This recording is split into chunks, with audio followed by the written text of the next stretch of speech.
So you're snooping through your stash and you found a Lady Death and a Chatterbox and a Backfire and a couple of other SMGs that have kind of shit talents on them. But you're like, hey, I'm sick of using an AR and an LMG in my builds. Let's bust these SMGs out. Well, I got a build right here that's actually going to make them pretty effective. Not only that, you'll be able to do some of the harder content in the game, heroic and legendary missions, as well as raid content.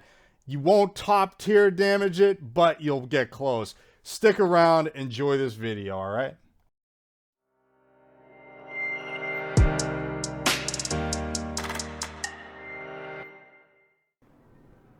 Hey guys, it's Craphology here, bringing you another Division 2 video for TU15. This is a build that I've been trying to put together for a while now. I've been testing out different weapons. I know a lot of you like to use the SMGs and you're like, hey, how can I make a build that would be endgame viable with an SMG? Well, I threw together one that can run heroic, legendary 4-man missions, heroic open world for control points with ease. I say go to a raid with this. It's okay to bring into a raid. You won't be doing top damage by any means.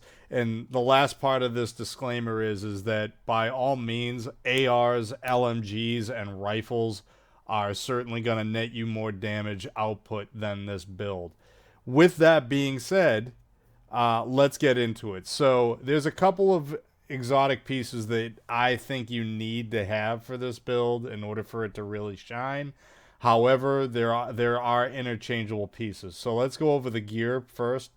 So I am using the Heartbreaker with 3 blue cores and then secondary red cores that either equate to crit damage or crit hit chance.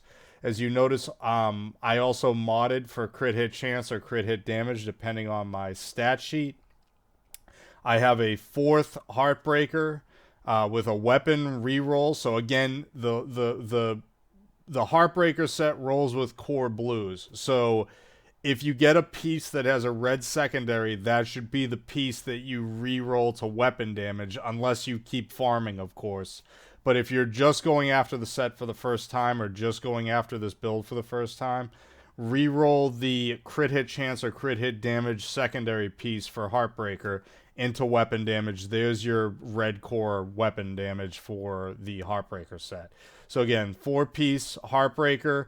Then you need to get a memento. I know I've used this in one of my other builds. It's my solo build guide. This is essentially very close to the solo build guide.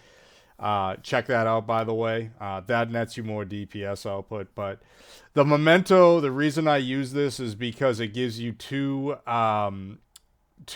core skill tier slots for your shield, which is going to be very important in this build. As well as the tokens that you pick up, honestly, are extremely important to survivability in this build. This build is a kind of run and gun, up close and personal type build. So you want to make sure that when you pick these tokens up, that it will increase your skill efficiency, your bonus armor, and your weapon damage, which honestly, with an SMG and a the fire shield is going to be very important, all right, for your damage output. The last piece I have is a Cheska knee pad, and again, the only reason I'm rolling this is because it's a brand set crit hit chance, and you're also getting crit damage, and I have headshot on here. I honestly could have re-rolled that to crit chance on it some more for an extra crit chance, but that's okay. And that piece could again be a Sokolov. If you want to go Sokolov for the knee pads, you can do that too, and just roll crit hit chance, crit hit damage, and get 10% SMG damage. I think the crit hit chance will outweigh it, but again, it's up to you. It both will work just fine. All right. The goal to this is getting your crit hit chance to be roughly 50 to 55%. If you can get it to 60, great, but don't go over 60, and then dump everything else into crit hit damage. All right. So going back to this, so those are your armor pieces. That's how you want to stat prioritize your armor pieces. Going into the weapons now. I originally tried to run this, and this is again another disclaimer, with the backfire. Now, there's nothing wrong with that. The only thing you need to note with running a backfire SMG on this is that if you start getting attacked and your shield breaks, you will die real quickly. Even with the Heartbreaker and the tokens from the Memento, unless you have a pocket healer in your group, I really would not run with the backfire. The other reason I really don't like the backfire is because, honestly, with the bleed effect on you, you get a movement reduction. You kind of do like a limping thing. And with reduction movement speed, you're actually prone to get hit a lot more. And I noticed, at least in heroic mode. In legendary mode, they're pinpoint accuracy either way, so you're going to get screwed regardless. But yeah, I that's why I didn't run the backfire. The chatterbox, if you're running like a challenging timed run or a heroic content, by all means run the chatterbox. It's a very fun weapon. It just doesn't have as much damage output as the weapon that you see here, which is the Lady Death. Now, the Lady Death, essentially when you run around, you get 4 stacks a second and 8 stacks while sprinting, up to 32 stacks. So basically these stacks amplify your damage by 75%. It's a multiplicative 75% increase while you have those stacks up. So this build, generally, you want to keep moving around with your shield up, strafe and whatnot, and keep moving, and you'll get 75% amplification damage to your SMG. That's huge, okay? After a kill, you get an additional 20% movement speed, which in turn with this build works very nicely because you can get around corners and line of sight mobs real quick, especially in the tougher difficulties, so that you can get kind of regain your bearings as far as aiming down at them and not getting hit by every mob. Okay, as much as this is a blue core build and you have a fire shield, you're still going to be taking a pretty good amount of damage. So that is why I'm throwing that disclaimer out there. Do not treat this as a face tank build by any means. You will still take a ton of damage. And if you lose your shield, you're going to be taking even more damage, even with the additional bonus armor. All right. Secondary weapon, as with all Heartbreaker / Striker builds, I think at this point, everybody knows to run the ACS-12, and the reason is because it's the best weapon to get those stacks up real quick on the Heartbreaker. Get your Heartbreaker stacks up, get the extra weapon damage and bonus armor, so that when you start picking the tokens up, those tokens will just refresh all that bonus armor to you, make it a lot easier. Pistol does not matter, okay? And again, we're running the fire. I keep saying Firehawk. It's actually firewall. So I apologize for my last video. It's a firewall build. I've been playing too much Borderlands prior to this game with the Firehawk. But anyways, you're running firewall because of the firewall shield. So this is going to essentially get you up close, allow you to stay up close for a second or two, and really spray on the target that you want to focus down. And when you're within 10 meters with a tier 5 shield, okay, you're going to get a 1.8% damage buff for every mob that you get in there on top of whatever your shield buffs are. Now, again, going back to the Firehawk shield, there are very specific mods that will increase your damage bonus within the cone. So I believe in this slot, this can be a 1 to 2% range, and on this slot, it can be a anywhere from a 1 to 5 or 6% range. So again, you want to try to farm these mods. In this mod, you want to run active regeneration. That's the best one, to keep your shield health up.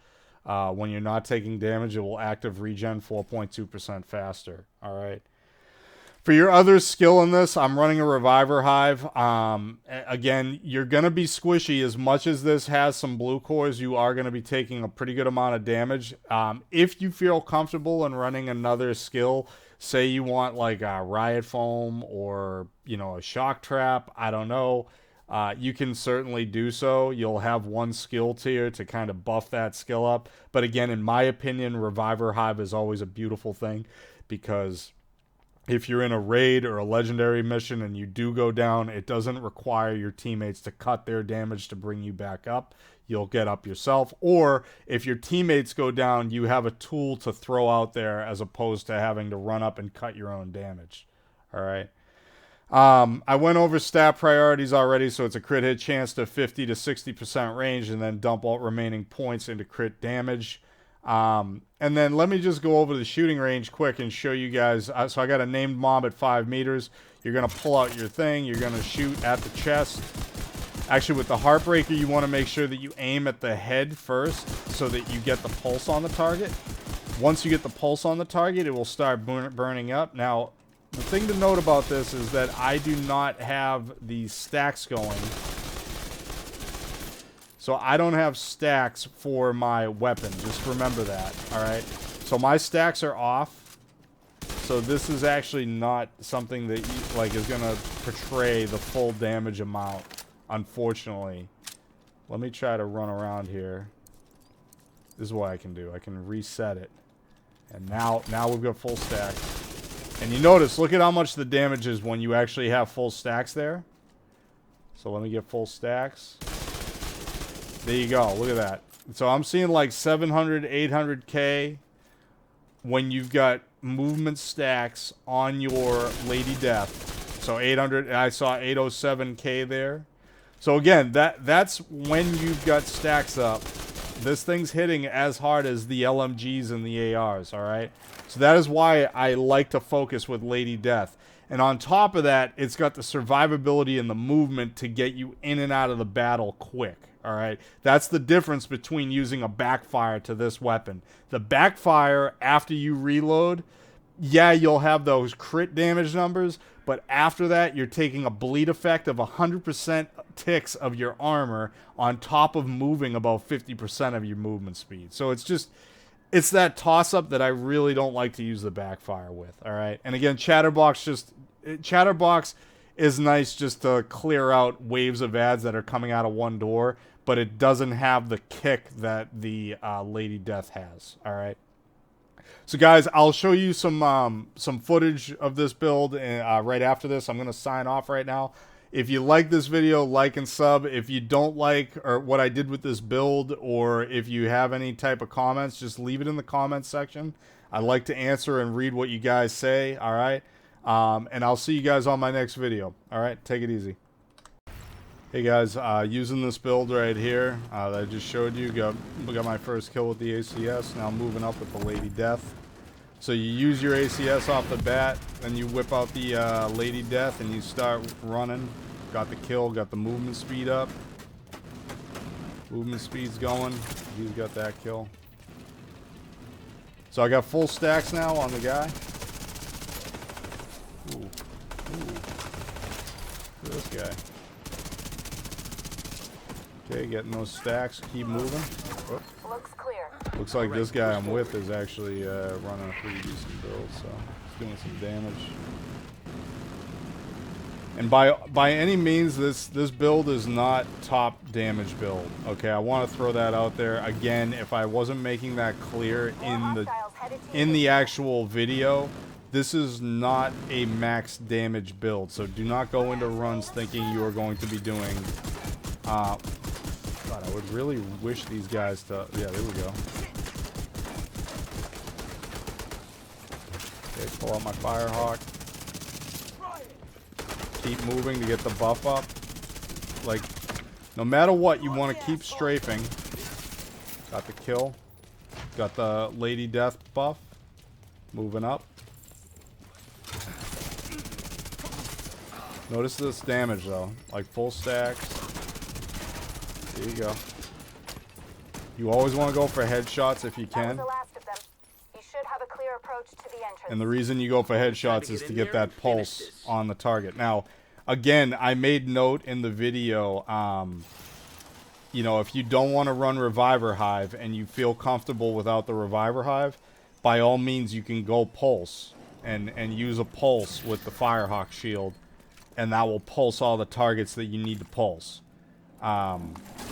You know, the only downside to that is that you got to be careful not to get shelled. Like I said in the video, you know, you're still pretty squishy. Even though you got 3 blues and a Firehawk shield, you're still pretty squishy and can get wrecked in some of the higher end gear. Now, of course, this is a heroic mode, so I mean, this doesn't really show ID code we're looking for. Okay, so I'm gonna try to show you guys. Copy that, Kelso? This is gonna be the last pull here, I think. And then so I'm getting my Heartbreaker stacks up. I switched over now. And wait for the helicopter. Collect the brief. Sorry. Understood. They'll need Now to be guys are clear gonna before be the Hilo coming can out. approach. There they are. Getting my movement speed increased. Look at the damage numbers. I want you guys to really focus on the damage numbers. And this is why I think Lady Death outshines the backfire in this build, because you can run up. The movement speed also helps collect the tokens off of the memento. Like, not to be funny, like if you kill a guy, grab it quick, move it. There we go. Boom. Just like that, see? This guy that is a yellow guy, boom. Oh, almost dead. Here we go.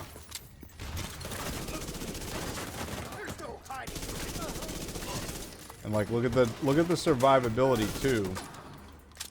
Look at how much armor. Anyways, I'm not gonna do the entire run. I'm gonna just that was it. I think I'm gonna end the video there.